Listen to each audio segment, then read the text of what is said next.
I still remember that night vividly, every word echoing like it happened moments ago. It was a quiet Sunday evening, one of those rare moments when all the children managed to come home for dinner. My husband, Alex, was his usual charming self, entertaining our son and daughter with tales from his work, his laughter filling the dining room. But even as he spoke, I could sense a change, a coldness under the warm facade. It was all so surreal. I had stumbled upon the truth just a few days earlier, a stray message on his phone, something innocent on the surface, a thank you for such a memorable evening.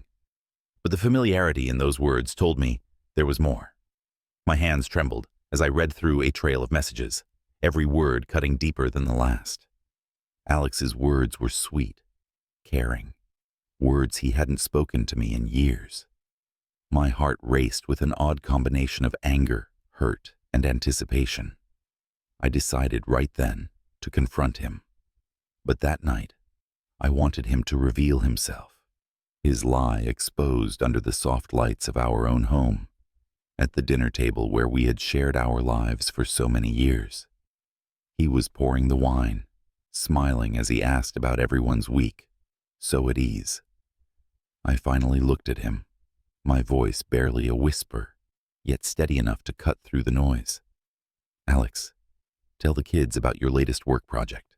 You know, the one with Elena. He froze. His hand stilled mid-pour, and I saw a flash of panic in his eyes, a silent plea for me to stop. But I wouldn't. Not tonight. Elena? My daughter repeated, oblivious to the tension crackling in the room. Who's she? I watched him falter, eyes darting between our children and me.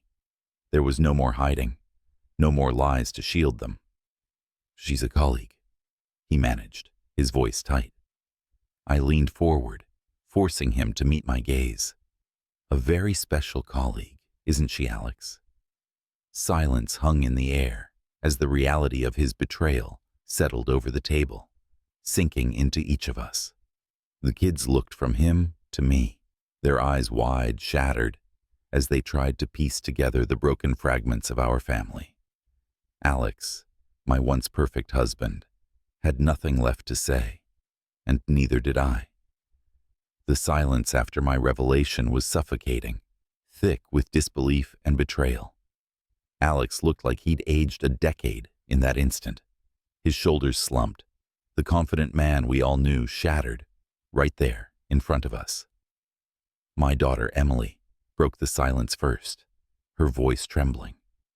Dad, is it true?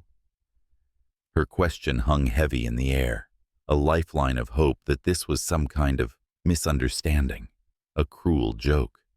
I could see her eyes searching his face, desperate for denial. But Alex couldn't meet her gaze.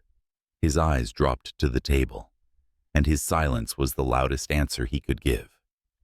The heartbreak on Emily's face was a mirror of my own, her illusions crumbling as quickly as mine had. My son, Ethan, clenched his fists on the table, his face a mixture of anger and hurt. He didn't ask for details. He didn't need to. The truth was plain enough. Alex opened his mouth as if to speak, but I cut him off, unwilling to hear any justifications or apologies. Save it, Alex, I said, my voice raw. Whatever you have to say, it's too late. Our family deserved more than lies. He slumped back in his chair, looking utterly defeated, like a man stripped of his armor. The kids watched us, caught between the parents they thought they knew and this unfamiliar reality. I could see the questions, the hurt, the betrayal simmering in their eyes, but words felt inadequate. Finally, Ethan stood up, his face set in a way that reminded me so much of Alex before all this. Determined, resilient. Without a word, he grabbed his coat and stormed out the front door, the echo of it slamming shut, reverberating through the house. Emily looked at me, torn between anger and sadness, then pushed her chair back slowly. I need some air, she whispered, her voice barely audible, and followed her brother outside. And there we were, just the two of us, sitting in the remnants of what had once been our home, a silence so profound it was almost deafening. Alex finally spoke, his voice a mere whisper. I didn't mean for this to happen. The anger I'd kept bottled up for days surged to the surface. But you let it happen, Alex. You let it destroy us. And now our kids, they'll never look at us the same way again. Was she worth it? He didn't answer, just looked down, his silence confirming the truth I already knew. In that moment, I realized there was no going back. I stood up slowly, feeling every ounce of my exhaustion. I'll stay with my sister tonight, I said, my voice barely holding together. You can tell the kids whatever you want tomorrow, but they deserve honesty, Alex. They deserve the truth from you. Without looking back, I walked out, leaving behind a marriage, a life, and the man I once thought I'd grow old with. I barely remember the drive to my sister's house. The streetlights blurred together, my mind churning through every moment of the night, every shattered look on my children's faces, every broken promise. My sister opened the door before I even knocked, her face already etched with concern. She didn't ask questions, just pulled me into a hug, and I finally let myself fall apart. The next morning I woke up to a text from Emily. Can we talk? Just you and me. I met her at a small cafe across town, my heart pounding with worry. She sat at a corner table, looking fragile and exhausted, her usual bright energy dulled. I slid into the chair across from her, reaching out instinctively, but she pulled her hands back, wrapping them around her coffee cup. Mom, how long have you known? She asked, her voice barely above a whisper. I sighed, the weight of the last few days pressing down on me again. Only for a few days, I admitted. I found out by accident. I confronted him last night because I just couldn't keep pretending everything was fine. Emily looked away, blinking back tears. I thought you two were. She took a shaky breath. I don't understand why he would do this. I don't either, I replied, my own voice raw. I keep thinking about the years we've spent together, wondering if there were signs I missed, moments I could have done something differently. But Emily, none of this is your fault. It's not mine either. This was his choice. Her face crumpled, and I could feel her heart break, as if it were my own. She stayed silent for a while, staring out the window, and I could see her wrestling with emotions she didn't want to acknowledge. Finally, she looked back at me. What are you going to do? The question hung heavy between us. I don't know yet, I said slowly. I know that things won't be the same. I don't know if I can ever trust him again. But whatever happens between me and your father, I want you to know that I'll always be here for you and your brother. We're still a family, even if it looks different. She nodded, a small but hopeful spark in her eyes, and reached out to take my hand this time. Thank you, Mom. The drive back home felt different, as if each mile carried me closer to an inevitable confrontation, a decision that I had been avoiding, but now felt ready to face. When I walked in, Alex was sitting at the kitchen table, eyes bloodshot, a cup of coffee untouched in front of him. He looked up as I entered, his face a mask of remorse, but I'd hardened myself against it. I've been thinking, I started, not even waiting for him to speak. This can't go on. I can't live in a marriage built on lies, Alex. Not anymore. I don't know what that means yet. But you and I, we need to figure out what's next, for us and for the kids. He swallowed, nodding slowly, his eyes filled with regret. But it was too little, too late. For the first time in days, I felt a strange sense of peace, not because everything was okay, but because I had taken control back.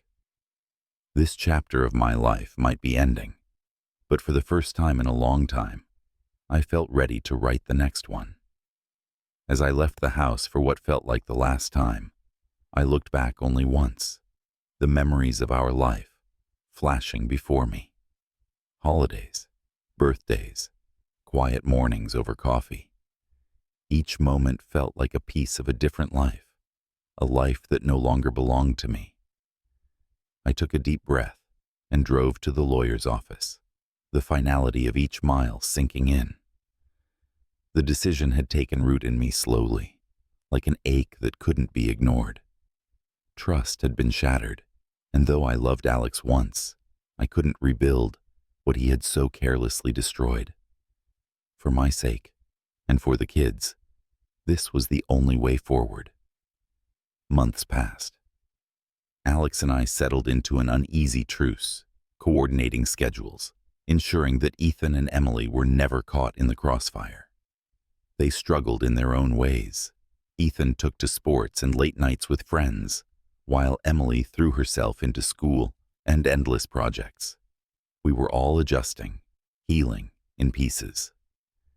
One afternoon, I found myself sitting on a park bench, watching a young family play on the grass, laughter ringing out as they chased a runaway soccer ball. A soft pang of nostalgia washed over me. There was a time when that had been us, a family untouched by betrayal, by the erosion of trust. But now, in the wake of it all, I could see clearly what I'd missed for years. I had been living on memories and promises, clinging to a love that had died quietly in the corners of our busy, separate lives. That day, I made a promise to myself. To rebuild, not just for my children, but for me. To find joy in the small things. To rediscover the woman I'd lost somewhere along the way. In the months and years that followed, I kept that promise. Slowly, I found peace. I returned to passions I'd set aside, took trips with friends, and even began to trust again, bit by bit. I was no longer defined by my marriage or by what had been taken from me. I was, at last, free. And as for Alex, he remained a part of our lives, but from a distance, a shadow of what he'd once been. We were cordial, respectful. I even saw glimpses of the man I'd once loved, the father of my children. But he was a chapter I had finally, fully closed. Looking back, I realized that the devastation of that night had freed me in ways I never expected. I was no longer the devastated wife, the betrayed partner. I was someone new. Someone who had found strength in her own resilience, courage in her own scars. And with that, I let go of the past and stepped into a future that, for the first time, felt wholly mine.